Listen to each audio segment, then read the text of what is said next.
Hey, what's up, everybody? Video 44 coming at you with another video. All right, so I'm listening to Lakers Nation talking about Brandon Ingram and the idea of Brandon Ingram coming to the Lakers. And we've talked about it on different videos. I don't think I've really zeroed in on it in terms of labeling a video for it, but I've already made my opinion about that known. I really think the Los Angeles Lakers got to get a good sweet medium of good fit and good contracts that don't require picks. I think Brandon Ingram maybe kills one or two of those stones, but not everything. I don't think the fit is great. I think we've already seen Brandon Ingram and LeBron James. We did the first year. LeBron couldn't wait to trade him. Two ball handlers trying to control the offense. It just didn't fit. I thought that Brandon Ingram's length and his ability to rebound and his ability to take over when Bron isn't out there was probably a bit more valuable than we gave it credit.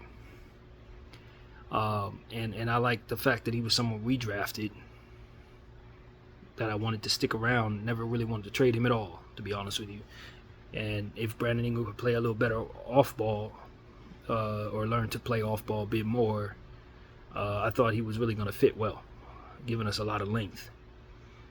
So I still think that. I don't know that I make that trade necessarily. I think that what was just described to us in the Laker Nation video was that Brandon Ingram may be willing to take less years, but still wants max dollars. Maybe that makes the Lakers feel good. Maybe if they can get him to take on a team option, not a player option, a team option, I think that would be really great. 3-year deal with the third team being a player option would be really attractive of a contract to have on our books and to shop. But now you're talking about moving all the pieces that otherwise require you to make other trades that ultimately fit more of what it is that needs to be in place in order for your team to get better, for your team to be as a contender as you want it to be. So we're kind of making trades in regards to if you make a trade for Brandon Ingram that kind of fits the books and not necessarily the fit. And I think a lot of people will be unhappy with that, especially if B.I. goes down with an injury. And then we're sitting there out of Rui, out of D'Lo, out of whoever it is we give up, Max Lewis, whatever else has to go. And you don't even have B.I. just because he was willing to make it so that his contract was attractive. I think the Lakers really need to move. They need to move trash out. It ain't just about bringing players in. It's about getting certain things off the team that need to go. And that's what I'm here to say as well. If you're not willing to move Gabe Vincent, if you're not willing to, kind of upgrade in the front court position, you're still gonna be running around with Koloko. You think Brandon Ingram's gonna save you? He's not. You gotta upgrade there. You waiting on Christian Wood, still waiting on Vanderbilt to come back. That's the type of stuff that needs to be off the team. And so I don't know if anybody in the league is able or willing to take on our trash, but I think one of the most important things on our to-do list is to make it so that we're not relying upon hurt players or guys that are not productive anymore. We need them off of our books. Vanderbilt, Gabe Vincent specifically, they need to go. Seriously. And so if that's not possible, then I don't know that any trade you make removing productive pieces like Rui and D'Lo and bringing back maybe one body is going to save you. It's just not. That's the reality of it. If you still find yourself relying upon, you're going to retain all your trash, move some of the more productive pieces, and bring back like one person, you're going to be worse.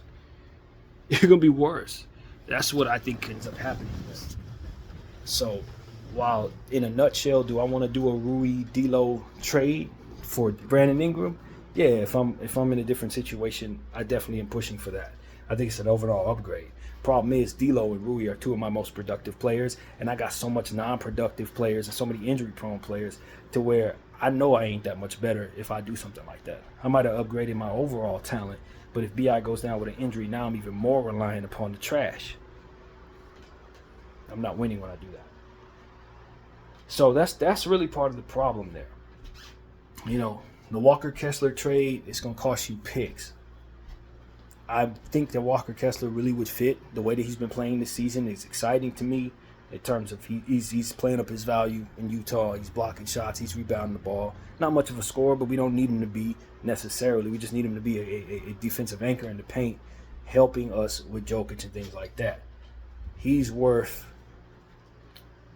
more right now than he was when we first had these conversations. The problem is, can we afford to part with more to bring him in? And when we bring him in, is he a star level player for us, or is he a role player that's likely going to decrease in value on our team?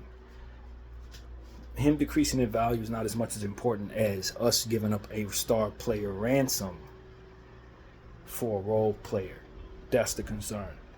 And not to say that a pick and a half or 2 picks, however that goes, is a star player ransom, but when you only have 3 picks, or when you only have 2 picks and you give them both up, that's a star player ransom to you, a poor team, a poor pick team, you know? So pick poor team is what I'm trying to say. So that's really what it comes down to. If we're going to give up 2 picks, I need to be getting back like 5 people based on our needs and based on how much 2 picks are worth to us. Especially since these are very good picks, given the fact that they project to be very good picks. With Bron and AD likely going to be gone when they mature and when they're ready to be drafted.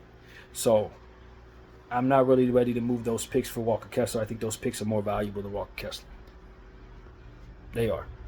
In the grand scheme of things, those picks are worth more than Walker Kessler.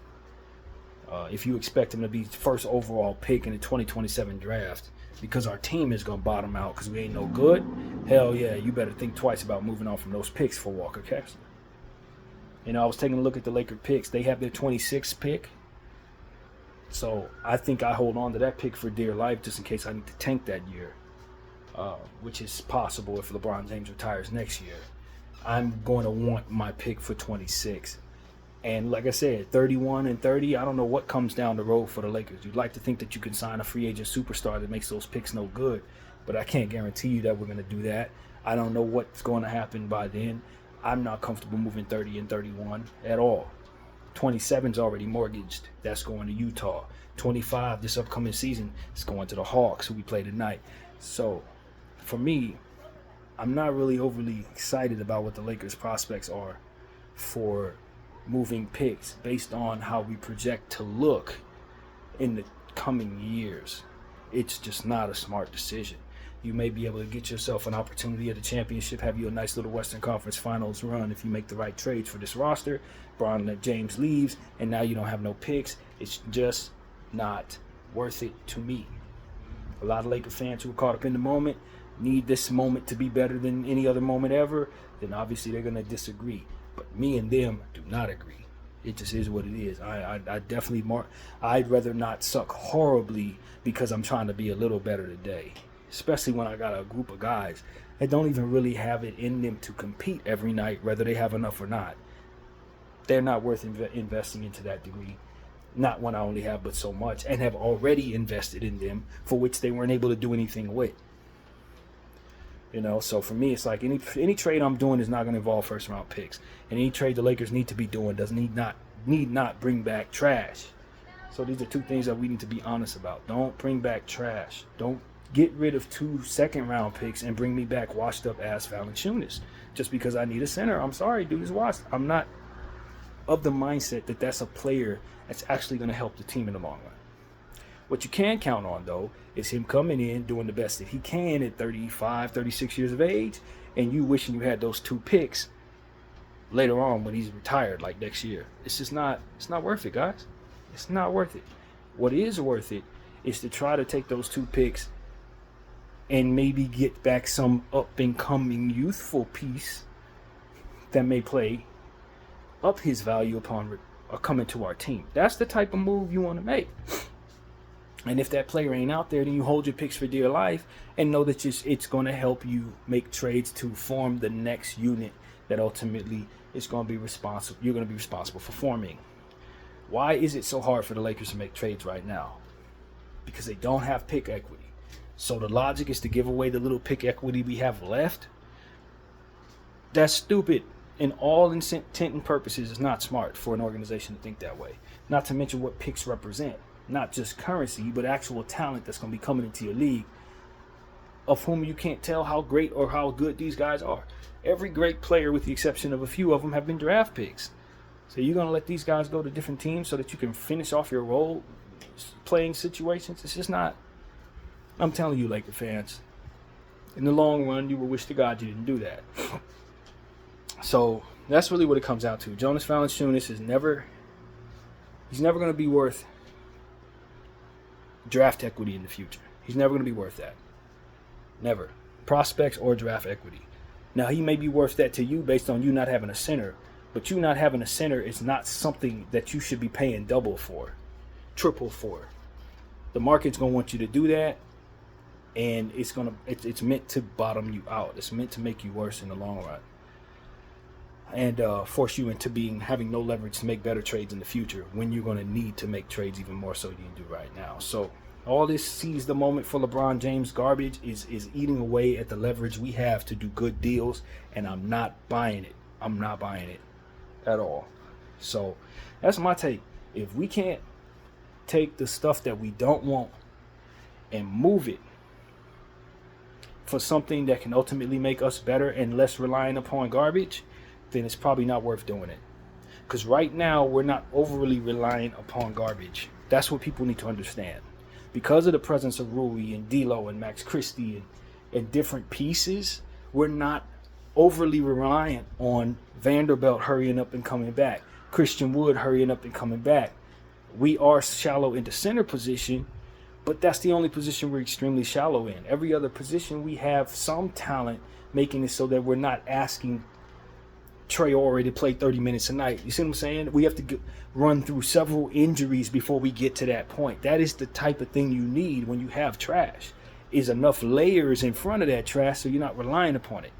And so these are my things. When it comes to the Lakers, I just don't think they really get that. Fans, that is, don't really understand that.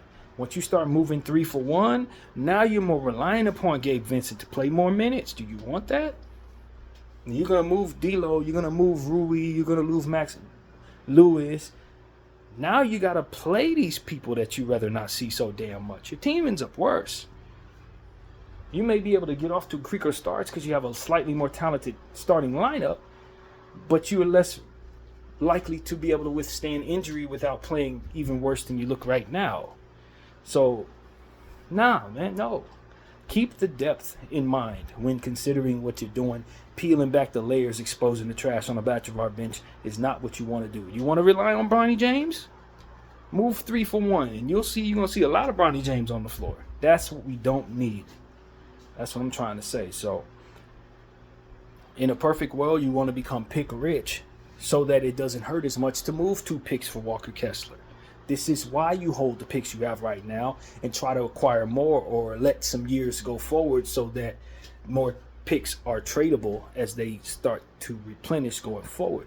This is why you let that happen, so you don't find yourself in a position come summer 2027 where you have no picks and a need to get a player there or there. You don't have any. You're going to be in a position from which you can move 3 picks to get back several players, and you still have 3 picks left. This is the position we need to be able to sacrifice for so that we can have. Otherwise, we're going to always be in a space where we need more than we have to give, and that is something that is avoidable as a team.